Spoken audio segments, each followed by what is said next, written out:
Apa yang dia buat tu? Macam ni. Apa yang kau buat ni? Tak tahulah weh, aku heran lah. Aku dah tanam pokok tapi dia tak tumbuh-tumbuh lagi pun. Kau siram tak pokok ni? Siram? Ha? Kau tak siram? Macam mana pokok ni nak tumbuh?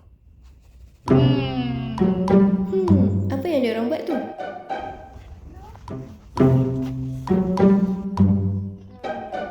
Korang buat apa tu? Tengok Iman ni. Dia tanam pokok tapi tak siram pun.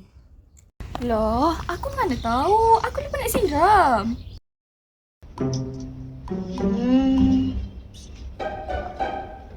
Aku ada idea. Apa kata kita guna alat penyiraman automatik? Hah? Kita pakai barang elektrik ke? Lah. Taklah, kita guna bahan kita semula je. Jadi bahan kita semula kita nak ambil dari mana? Lah, kan ada kat merata-rata. Jom.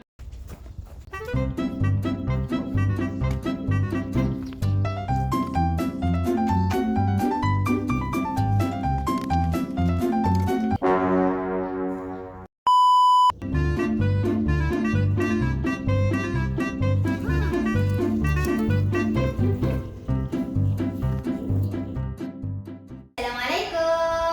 Nama saya Khairin. Saya Tasnim. Dan saya Iman. Kami dari Sekolah Menengah Agama. Da'ilatul Ma'arifiyah Wataniah 1. Hari ini kami akan buat alat penyiram pokok Automatik. Jom kita buat. Jom!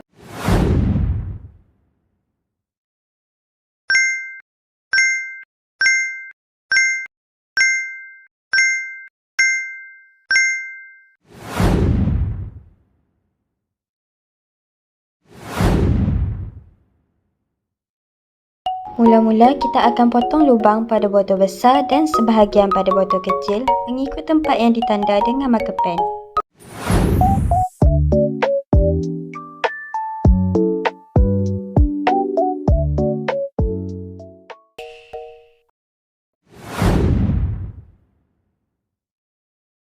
Seterusnya, tebuk lubang pada penutup botol menggunakan soldering iron dan sambungkan dengan tali.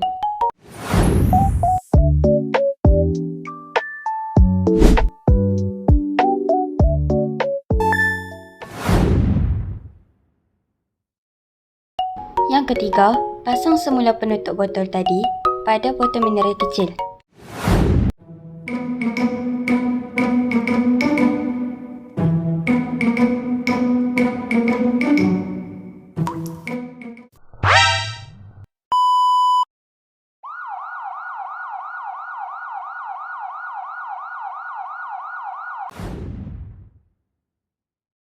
Jika air keluar dengan terlalu banyak, ikat lebih banyak simpulan pada tali atau gunakan hot glue gun untuk menutup sebahagian lubang tersebut.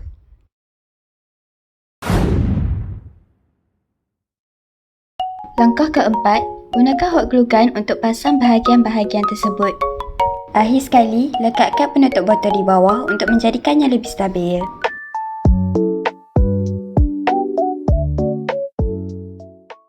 Jadi projek kita dah siap.